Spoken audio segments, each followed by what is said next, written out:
Hello, my name is Mark Miquelon. I'm Director of Partner Alliances in Western Digital's Platforms Division.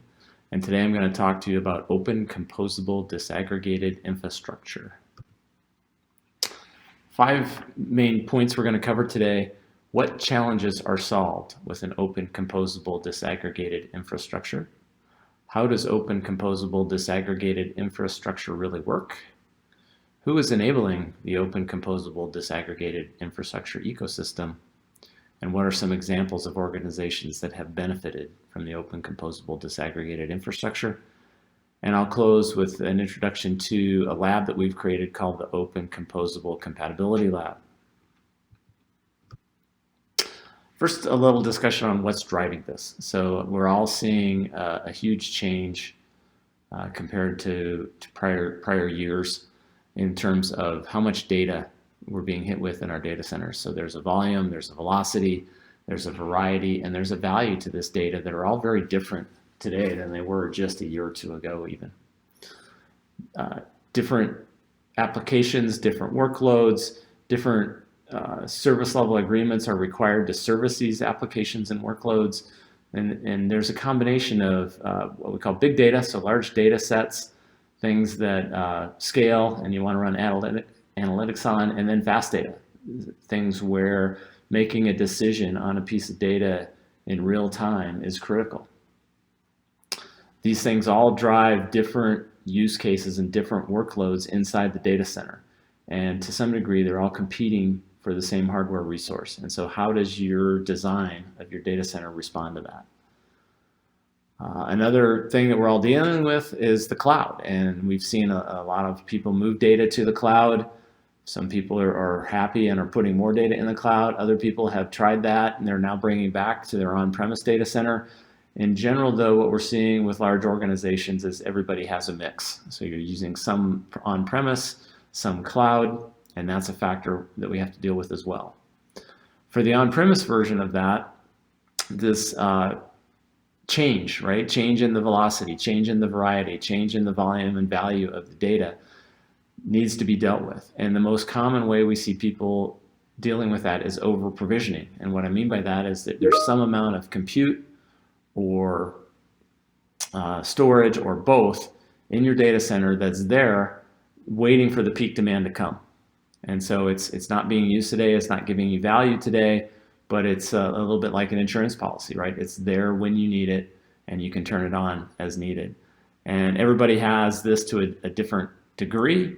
We've seen underutilization approaching 45% in both storage and compute capacity, which is expensive. It is a good security blanket, but it's expensive. And so one of the things that an open composable disaggregated infrastructure can do for you is to let you better utilize the resources you have and be able to more quickly bring new ones online if needed.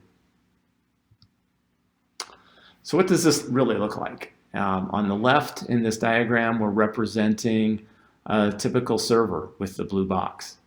And so inside that server, you're going to have a CPU, memory, direct attached, and then across the PCI bus, you're going to have a storage, a NIC, an Ethernet attachment for sure. You'll probably have some storage, flash or disk or both.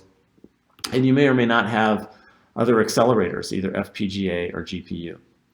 Many data centers will qualify servers in a fixed configuration, and they may have multiple, right? They have some small number of servers that have been qualified to do specific applications. And when need comes up to either expand capacity on those applications or to add a new application, people will pick the server that best fits the need, and they'll order more of those servers, they'll rack them up, they'll bring them online, and they'll start running that application on that new server. And so we call that scaling by adding servers. It's very common, and also it's inefficient. And the reason is that not all applications drive the same workload or have the same demand, and you can't really qualify an infinite number of server configurations either. So there's a trade-off there. And so what we see is somebody may have an application that's already running. It needs more memory. Okay, it's memory bound. So what will they do? Well, they'll add servers that have more memory in them. And in those servers, you're probably getting some flash or disk, you're getting Ethernet attached, you're getting more CPUs in addition to the memory, and you may not need all of that. And so that's where the inefficiency comes in, is you're buying hardware resources that you don't need. So what we've proposed is a composable disaggregated infrastructure on the right. And we changed the sheet metal. So you can see that there's no big blue box around any of this, that each resource has its own sheet metal. And those resources are connected to each other over a fabric. The fabric could be PCI if the scale of this implementation is fairly small. But what's more common and more useful actually is a fabric that scales better, like Ethernet. And so as long as you can connect these hardware resources using the fabric and then compose virtual systems, or orchestrate is another word for it, virtual systems out of the resources, this brings a lot of flexibility. So if you need more CPU, you can just scale up the CPU. It will come with memory at this point, but in the future, when memory technology better lends itself to disaggregation, you can disaggregate the memory as well. If you just need more flash, you can scale that. If you just need more GPUs, you can scale that. And so we call this scaling by adding devices. And so it is more efficient in that sense. You're never having to add something that you don't actually need. It does require the fabric interface to be able to do that. So what does this really look like? So in this example, you see across the top, we have the same hardware resources. Implicit in this is a fabric. So these things are all connected to each other over a fabric. And now I introduce a piece of software or a DevOps person that wants to orchestrate virtual systems. And so in virtual system number one, we have a CPU, we have a GPU, we have some flash, and we have some memory. And you can see that we've blocked out those resources in the available pool at the top because now they're committed. They're committed to this virtual system. We want to add another one. We have more resource available, so we go find 2 more CPU cores. We find some FPGA in this case, flash and disk and memory. And we carve that out and create a virtual system. Similar to number 3, this one is disk intensive and CPU intensive, doesn't really require much memory. And I'll show a 4th one here. In this, the 4th one is a little bit interesting in that there's no CPU required. So this might be a case where a data filter, for example, could be implemented as a computational storage element. You have an FPGA doing that computational storage. You have some memory for short-term storage of intermediate results, and then you're using flash to get your data and store your result. So the orchestration layer has gone out, discovered all these resources available, and then allowed us to create these 4 composite virtual systems with the available resource. They can be maintained for a short period of time, minutes or seconds. They can be maintained for a long period of time. All of our business have a different sort of cycle to them. Might be seasonal, might be daily, might be hourly. And that's one efficiency that you gain by going to a composable disaggregated infrastructure, is you're able to use your resources the way that cycle demands, because you can quickly create these composite systems, use them, and then return the resources to the pool. So I want to give some examples of what's actually out there and what's happening in this space. So for CPU, what's very common is to use servers you already have. Those are completely viable and usable in this architecture. What I'm showing here is something that's new, and this has been standardized in Open Compute.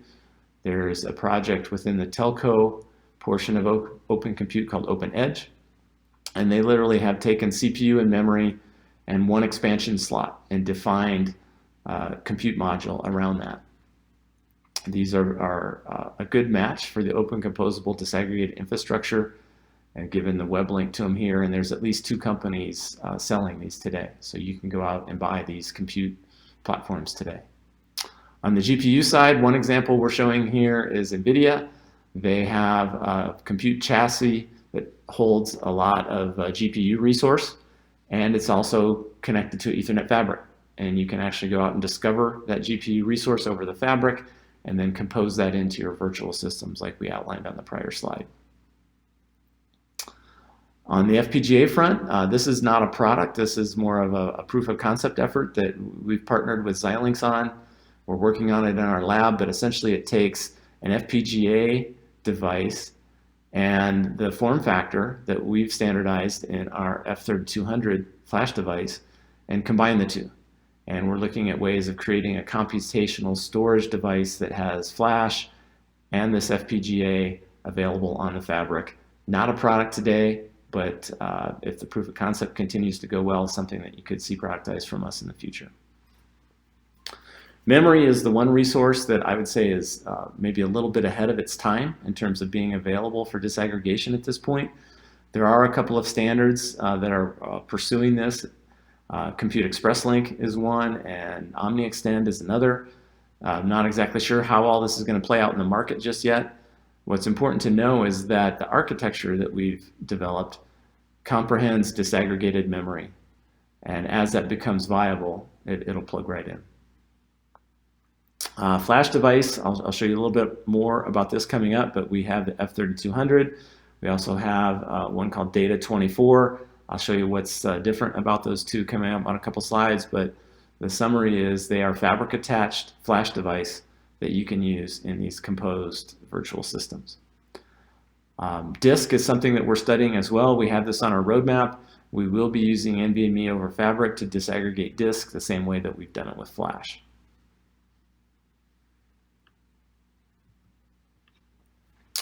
So what does the ecosystem look like? So this is just another view of it.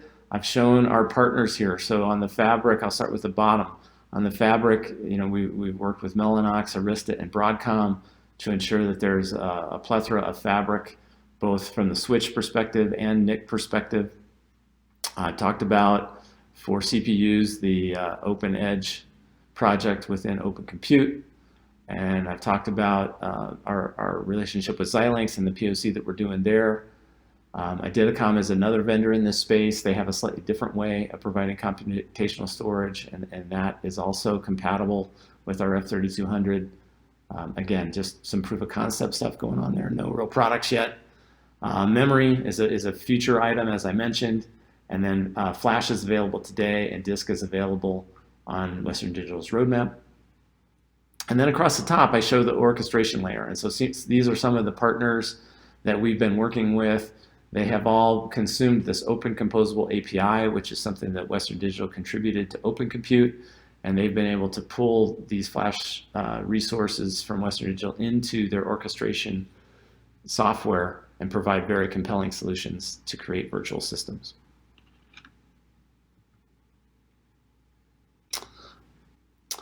This is a different device. We've announced this one and are just starting to ship it. It's called the Data 24. This is a more traditional looking all-flash array. So this has 24 SSD slots in the front and 600 gig Ethernet ports in the back. Again, runs NVMe over Fabric and uses the same orchestration interface that we've talked about that has been picked up by our partners.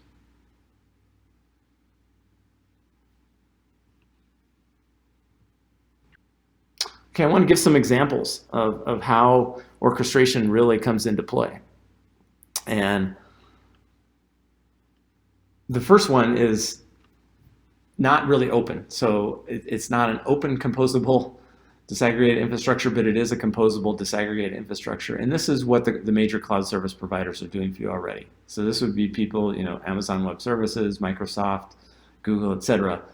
When you ask for resource from them, they don't go in the data center and set up a new machine, right? They have the resources in there. They have a software mechanism for carving up exactly what you've asked for and delivering it to you in a secure manner. And so that is composing a disaggregated system. What we've been talking about today is how you can do a similar thing in your own data center using the Open Composable Disaggregated infrastructure. Second example here is one of our customers on the F3200. This is the ICM Brain and Spine Institute. Quite honestly, they haven't even really started using the composability portion of it yet, but they're very sold on the disaggregation. And so they had an example where they had new microscopes. These microscopes were studying brain issues in patients, And these microscopes, they had to actually dial back the resolution of the images they were capturing because their storage infrastructure could not store it fast enough. On top of that, once they did store an image in a workstation, they had to figure out how to get that huge file or that huge image to the place where the researchers were actually going to analyze it. And so with F3200, they sort of replaced that workstation with just a fabric connection. The storage is on the fabric, it's in another part of the building, but they gained two things. They're able to use the full resolution on the microscopes, offload the image very quickly, and then it's available on the fabric to any researcher anywhere in the building that needs to get access to it. And then the bottom picture here is provided by one of our partners, Liquid, who does the orchestration software. They have a customer who had two different use cases for GPUs, and we're contemplating buying a lot of GPUs so that they could do both artificial intelligence-based analytics during the day and video rendering at night. But with an orchestrated system, they were able to share those GPUs and use them one way during the day and a different way at night, and essentially save the hardware cost of buying double the amount of GPUs that they would otherwise need to get.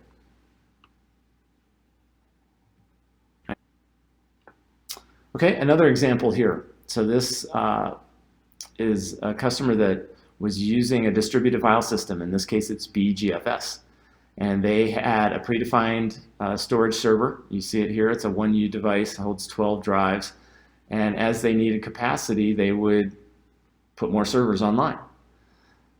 We talked to them about their workload and what they were doing and discovered that F3200 was actually a good fit for this. And so instead of adding servers to gain capacity, they've been able to add F3200s to gain capacity. And they've been able to save themselves the cost of the CPUs and the DRAM and all the infrastructure that goes along with having those servers. And so they're better able to scale their capacity in this distributed file system. All right, and then I just want to wrap up with a piece on interoperability. So one thing that we realize is as you look at getting these resources from different vendors, right, and putting together the system that meets your needs the best, you want to have confidence that all these things connected to the fabric speak the same language, interoperate well, play together nice. And so we've created a open composable compatibility lab along with Broadcom, Mellanox, and Cumulus Networks.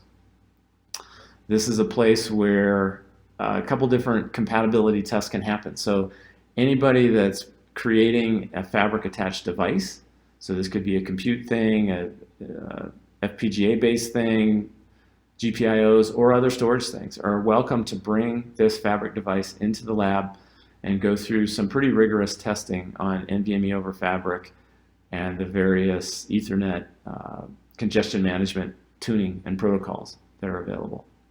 So we have a very robust test suite that looks at all that. It's leveraged off of what's in place at University of New Hampshire's interoperability lab. So we're not repeating that. We're sort of taking the next step beyond what's tested at UNH. And then the other thing we have is the ability to check coherence to this Open Composable API standard that we've contributed to Open Compute. So if you have software that is using the API, or if you have a hardware device that is implementing the API as an orchestration control point, we can confirm your adherence to the standard on that. And so all this is intended to prove out interoperability issues before we're all in front of a customer. And so by the time we're doing this at a customer, everything works. And there's a lot of information available on what we mean by a lossless Ethernet network that's fundamental to making NVMe over fabrics work and work well. And all this is available at www.opencomposable.com. So that concludes my presentation today.